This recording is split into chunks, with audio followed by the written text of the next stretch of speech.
धनसम्पदः लक्ष्मीः कौस्तुभपारिजातकसुरा धन्वन्तरिश्चन्द्रमा। के शिकंजे में फंसकर व्यक्ति अपने जीवन पर नियंत्रण खो बैठता है। बीड़ी सिगरेट से शुरू होने वाली नशे की ये लत युवाओं को गांजे, शराब और ड्रग्स की दलदल में धकेल देती है। एक बार जब कोई नशे के अंधेरे कुएं में कूद जाता है तो फिर उसका बाहर निकलना काफी मुश्किल हो जाता है। फिर ये बात भी मायने नहीं रखती कि आपको नशे के गंभीर परिणामों के बारे में जानकारी है या फिर नहीं। आयुर्वेद में ऐसे कई उपचार की विधियां हैं जिनकी मदद से आपको नशे की लत से मुक्ति मिल सकती है। आज के आयुष्मान कार्यक्रम में हम आपको इसी के बारे में जानकारी देने वाले हैं। फिलहाल हमारे साथ आयुर्वेदिक विशेषज्ञ डॉक्टर रितु कपूर हैं। तो आपको बता दें कि डॉक्टर रितु कपूर जो कि आज हमें नशे की लत से मुक्ति पर जानकारी देने वाली हैं। डॉक्टर रितु कपूर के बारे में अगर बताएं तो doctor Ritu Kapoor doctor SR Rajasthan Ayurveda विश्वविद्यालय जोधपुर में HOD और एसोसिएट प्रोफेसर हैं। अगध तंत्र विभाग में आप काम करती हैं। तो अगर आप आज के विषय पर राय लेना चाहते हैं, अगर आपके परिवार में भी कोई ऐसा व्यक्ति है जो नशे के दलदल में है और आप कोशिश कर रहे हैं कि किस तरीके से उसको नशे से बाहर निकाला जाए लेकिन आप उसमें विफल हैं, तो आपके लिए आज ये कार्यक्रम है। आप फोन कर सकते हैं, कॉल कर सकते हैं और आज के विषय पर आप इस पूरे विषय को समझ सकते हैं। फिलहाल हमारे साथ डॉक्टर रितु कपूर जुड़ चुकी हैं। बहुत बहुत स्वागत है आपका डॉक्टर रितु कपूर। आपको आवाज मिल पा रही है मेरी? जी, बहुत बहुत स्वागत है आपका हमारे खास कार्यक्रम में डॉक्टर रितु कपूर। धन्यवाद। तो दर्शकों, आप भी कॉल कर सकते हैं, फोन लाइंस खुल चुकी हैं। आप हमें कॉल करें 0120 और हमारे जो 2 नंबर आपके टीवी स्क्रीन पर चलने वाले हैं, इन दोनों नंबर पर आप कॉल कर सकते हैं। आज कॉल करके आप सवाल पूछ सकते हैं। आज का जो हमारा विषय है वो है कि अगर आपके परिवार में कोई भी व्यक्ति शराब जैसी बुरी आदत पा चुका है और काफी समय से छुटकारा नहीं मिल पा रहा है, आप सभी परेशान हैं कि ऐसे में क्या करें, तो इसके लिए आप सुझाव ले सकते हैं, कॉल कर सकते हैं। मैम, सबसे पहले हमारे दर्शकों को ये बताएं कि आखिरकार व्यसन जो है वो होता क्या है, इसको क्या कहते हैं और पूरी परिभाषा इसकी क्या है? मैडम, व्यसन क्या है कि कोई भी ऐसे साइको एक्टिव सब्सटेंसेस को लेना जो हमारे ब्रेन सेल्स को डैमेज करें, ब्रेन सेल्स पे अपना इफेक्ट डालें और उनको लेने की स्ट्रॉन्ग डिजायर पर्सन में हो। साथ ही उसको अगर वो छोड़ना भी चाहे तो वो उसके लिए बहुत मुश्किल हो जाए उसको छोड़ना। वो आसानी से उसको छोड़ नहीं सकता। अगर वो छोड़ने की कोशिश भी करे तो उसमें बहुत सारे विथड्रॉल सिम्टम्स दिखाई दें। तो ऐसी साइको एक्टिव सब्सटेंसेस को लेना नशा कहलाता है। अगर हम आयुर्वेद में भी बात करें तो आयुर्वेद में बताया गया है बुद्धि लुप्यति या द्रव्यम मदकारी उच्यते, यानी जो द्रव्य जिनके सेवन से बुद्धि का नाश होता है, ऐसे द्रव्य मद उत्पन्न करते हैं या नशा उत्पन्न करते हैं। ऐसे द्रव्यों का सेवन करना नशा कहलाता है। अच्छा, इसके कारण क्या कुछ होते हैं वो भी बताइए डॉक्टर रितु कपूर। मैडम, इसके कारण की अगर हम बात करें तो बहुत सारे फैक्टर्स हैं, बहुत सारे कॉजेज हैं इसके लिए नशा करने के। जैसे आजकल हम देखें न्यूक्लियर फैमिली होती जा रही है, तो लोगों में अटैचमेंट खत्म होता जा रहा है, सोशल लाइफ कम होती जा रही है, आइसोलेशन, चाहे हम बात करें रिलेटिव टू द पेरेंट्स की बात करें, क्योंकि बोथ आर वर्किंग, वो अपना इतना टाइम अपने बच्चों में नहीं दे पा रहे, बच्चों के साथ अटैच नहीं हो पा रहे, बच्चे भी आइसोलेशन फील कर रहे हैं। साथ ही साथ अगर हम प्रेजेंट टाइम की बात करें तो स्ट्रेस बहुत ज्यादा हो गया है। चाहे हम बच्चों की बात करें, because the peer pressure is there, उनमें कॉम्पिटिटिव आज का माहौल इतना है, बच्चों में मार्क्स को लेके, किसी अपनी करियर को बनाने को लेकर, फैमिली में अगर हम बात करें तो पेरेंट्स में प्रेशर है, बिकॉज उनके इकोनॉमिक स्टेटस को उनको मेंटेन करना है, फैमिली को चलाना है। साथ ही साथ कई कुछ ऐसी मतलब पर्सनालिटीज होती हैं जो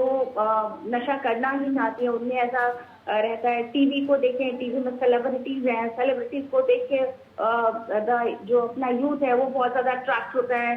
तो उनको देख के कि अगर वो सेलिब्रिटीज कुछ नशे का सेवन दिखा रहे हैं तो वो भी उसकी तरफ अट्रैक्ट हो जाते हैं, तो नशा करने लग जाते हैं। समथिंग उस जो बच्चे हैं उनमें चाइल्डहुड ट्रॉमा होता है, कोई ऐसी उनके साथ घटना हो जाती है जिसके कारण वो उस डिप्रेशन से उबर नहीं पाते और नशे में नशा करने लग जाते हैं। या कोई चाइल्डहुड लॉस हो गया, जैसे मदर एक्सपायर हो गया या फादर एक्सपायर हो गया, कोई उसके साथ ऐसी घटना हुई, उसको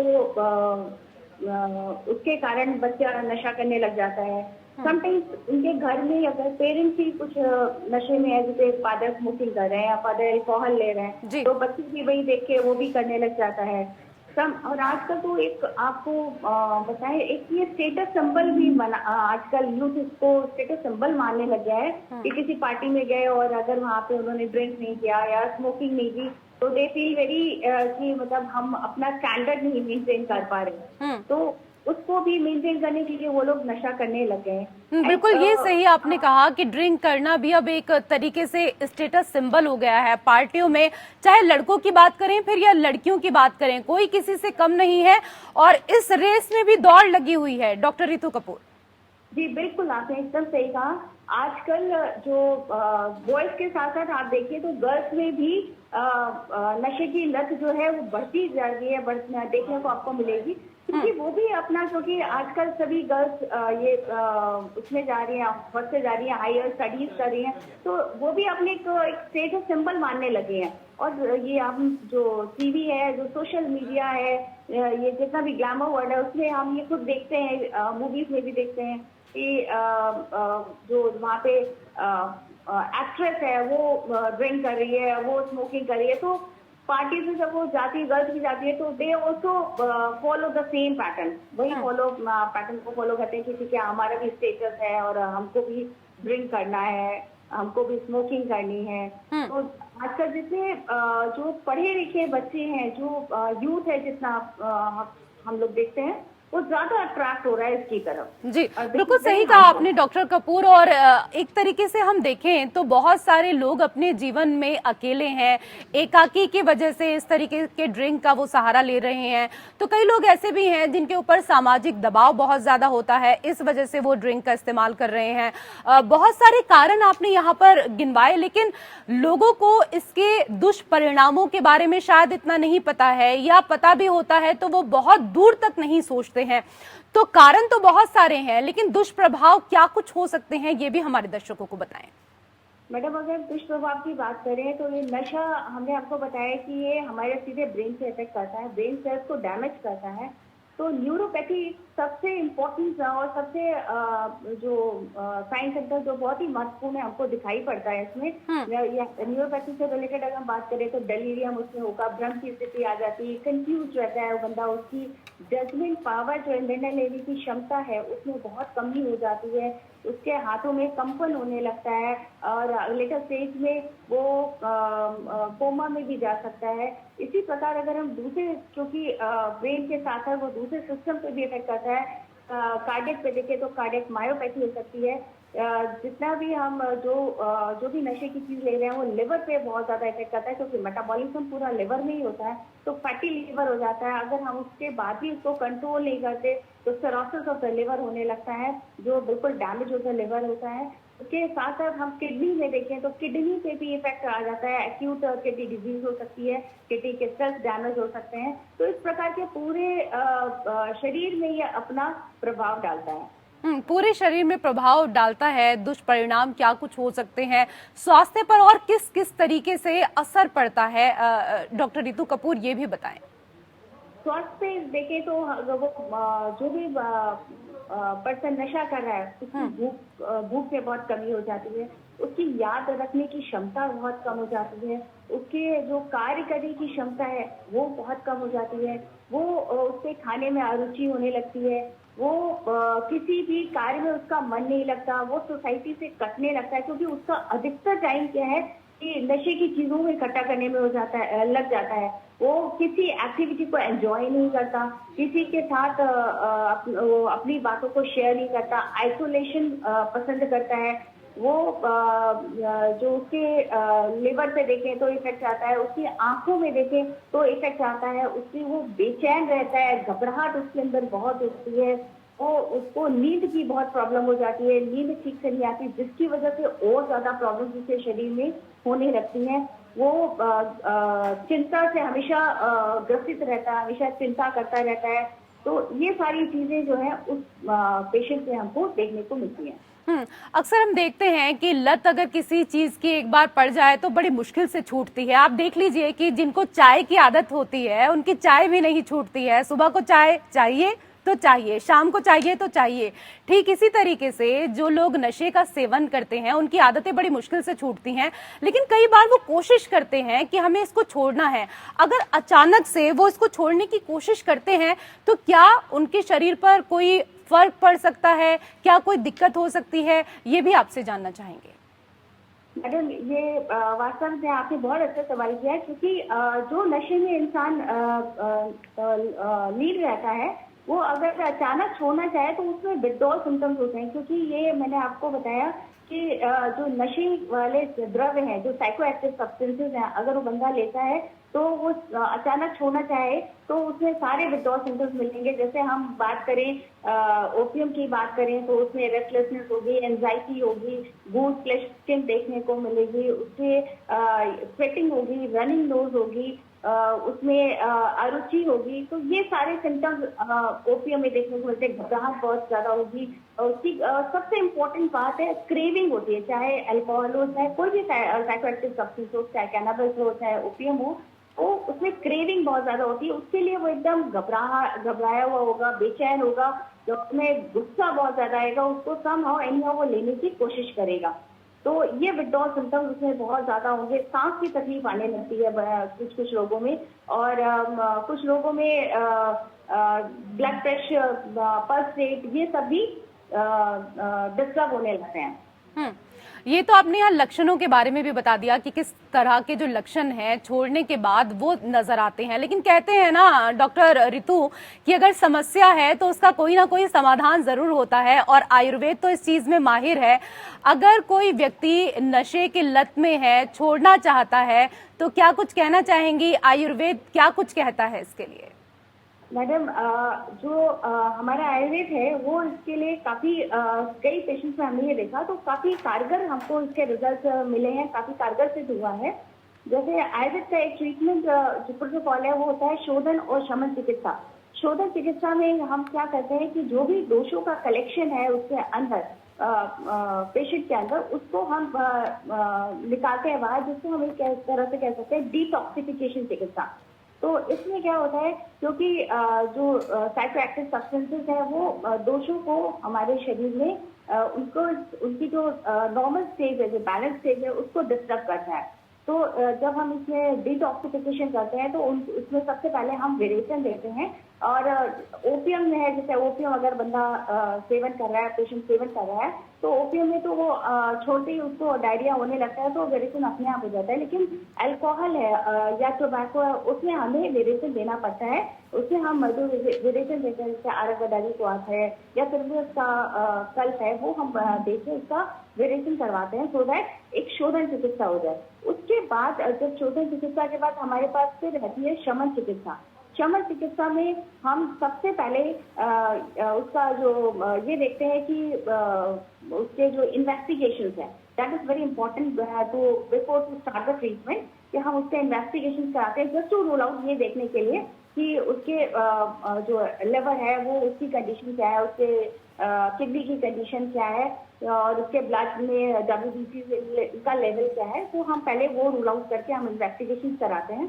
उसके बाद अगर जैसे लिवर में सिरोसिस तो नहीं हो गया है, या किडनी में किडनी फेलियर की तरफ तो नहीं जा रही, ये हम रूल आउट करते हैं। उसके बाद if everything is okay, then हम उसकी चिकित्सा स्टार्ट करते हैं, जिसमें सबसे पहले हम करते हैं दीपन और पाचन। तो दीपन पाचन का मतलब क्या होता है? उसकी अग्नि को बढ़ाना, उसकी भूख को बढ़ाना, और जो उसके अंदर जो भी दोष बचे हुए हैं उनका पाचन करना। तो दीपन पाचन के लिए हमारे पास बहुत सारे ड्रग्स हमारे जो योग हैं हमारे इसमें आयुर्वेद में अवेलेबल हैं। जैसे हम पंचकोल दे सकते हैं, हम लवण भास्कर दे सकते हैं, हम अजमोदारी चूर्ण दे सकते हैं, हम सिप्साडी वटी दे सकते हैं। It depends on the condition और स्टेट ऑफ द पेशेंट। इसके साथ साथ हमारे पास और भी जो दूसरी चीज, जैसे हम इसमें पंचकर का सहारा लेते हैं। पंचकर में हमारे पास है शिरोधारा, अभ्यंग और स्वेदन।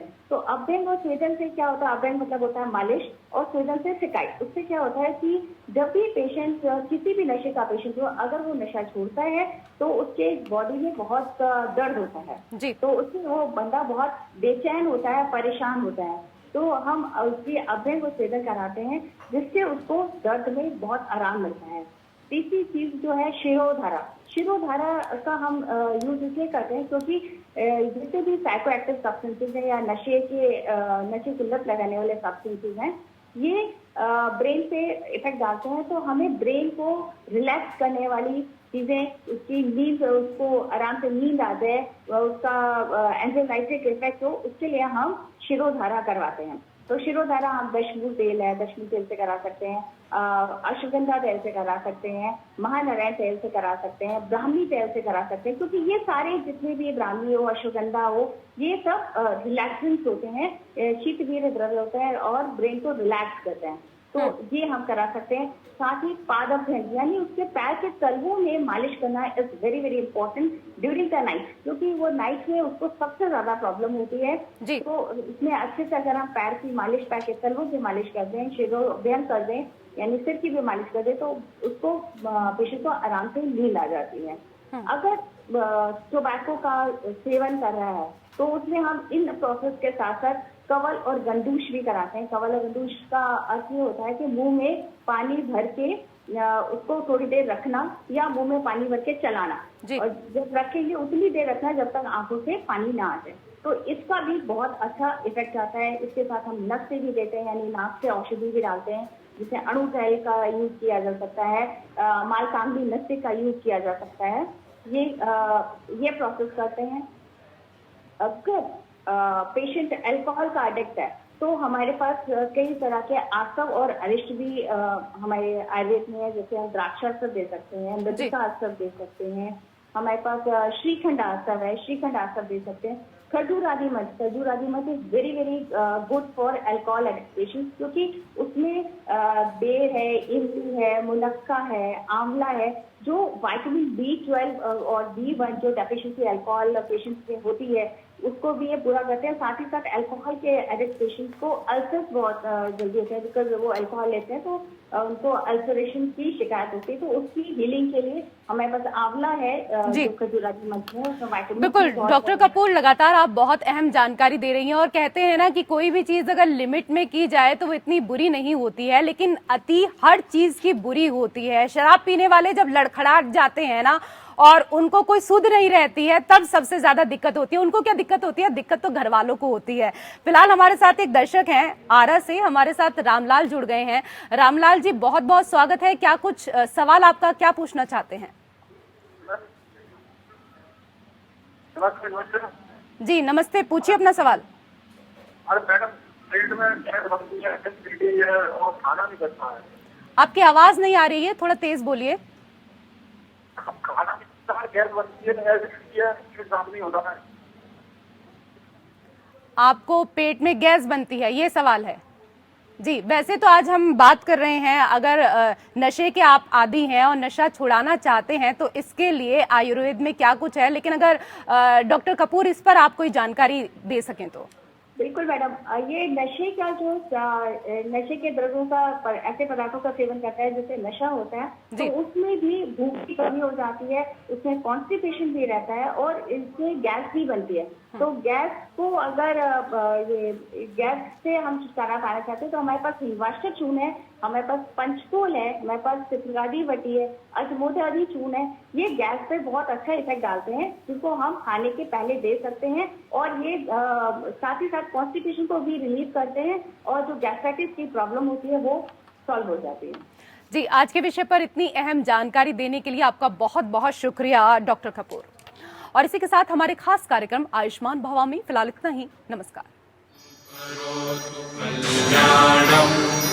आरोग्यं धनसंपदः लक्ष्मी लक्ष्मीः कौस्तुभपारिजातकसुरा धन्वन्तरिश्चन्द्रमा